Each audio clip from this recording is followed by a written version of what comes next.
Welcome back to All Indiana. Now for some entertainment news. We start with an awkward moment. Gwen Stefani set the record straight that Blake Shelton was not her husband. Singer Dua Lipa was filling in as guest host for Jimmy Kimmel, sat down to discuss quarantine time in Oklahoma with Gwen's husband, Blake Shelton. Gwen quickly corrected her with, well, he's not my husband, but that sounded pretty cool.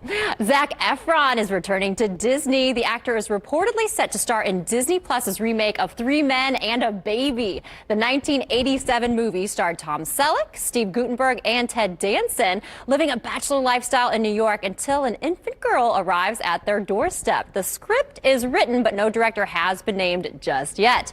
Another oldie but goodie is coming back around. Get ready to head back to Bayside High. That's right. The new trailer for the reboot of Saved by the Bell is out. And there's some familiar faces. Mario Lopez, Elizabeth Berkley are back. They played AC Slater and Jesse Spano in the original 90s series. There's also a reference to Berkley's infamous scene when she was taking caffeine pills and she's like, I'm so excited, I'm so scared. The new show is set to premiere later this year. Well, Daniel Day Kim is making a big push to get a star on the Hollywood Walk of Fame for fellow Asian American actor James Hong. Now, Hong is 91 years old and has more than 600 acting credits. They include Big Trouble in Little China, Wayne's World 2, Blade Runner, and even an episode of Seinfeld. He's been a vital force in making Asian American voices heard in Hollywood. Now, Kim plans to submit Hong's nomination application in April for the selection committee to consider when they meet to decide the class of 2022. Metallica fans, get ready. Their concert will be shown nationwide at drive-ins. Metallica will be the first act featured in a series of concerts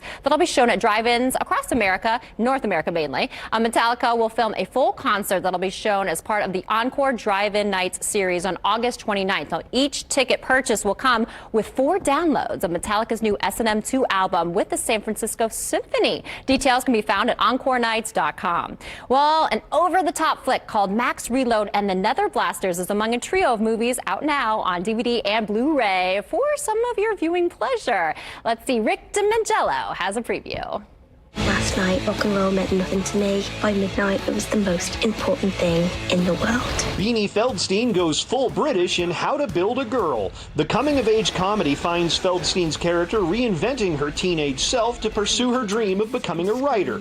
How to Build a Girl comes out on DVD and Blu-ray this week. I grew up around music. It's my whole world. Another music-focused movie arriving on home video is The High Note. Starring Dakota Johnson as an assistant to an R&B singer played by Tracy Ellis Ross, the dramedy saw a limited theatrical release in May after having its wide release canceled due to the pandemic. I know it sounds nuts. I mean, I've been wanting to play this game since I could hold a controller.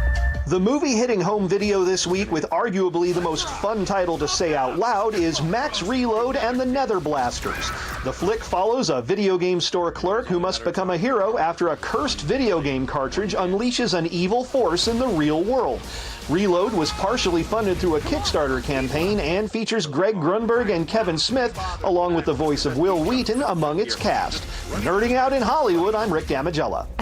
Thank you, Rick. Appreciate that. Hey, Morgan Stewart from Rich Kids of Beverly Hills and E's Nightly Pop is pregnant. She and fiancé Jordan McGraw announced they're expecting a little girl who, yes, will call Dr. Phil Grandpa. And Howard Stern has advice for Ellen, and it may not be what you'd expect. Okay, amid her controversy and accusations of a toxic work culture, Stern says Ellen should embrace the new persona that she's been given instead of trying to save her old image. Stern says if he was Ellen, he would go on air and be a straight-up diva, adding that people have said that he's a total jerk for years when really he's a super sweet, nice guy. Howard and Ellen have been friends for several years, and he even got remarried on her show. So what do you think about this, Mike? Should she just embrace it, or does she need to save face? And I think everybody's just bashing her right now, yeah. And you know, she's just kind of sitting back and I think taking it all in and just you know, we've come to 2020 when people are bashing Ellen, right? Who seems like one of the nicest people on air. I mean, yeah. I don't know anything behind the scenes. I only see her character that she plays on air. So. Well, the big question is, will the show continue? Of course, we'll keep you updated. Yeah, we haven't heard anything, right? It's been like a while now. They're probably deciding, so we'll keep you updated on the latest. She's entertaining, that's for sure.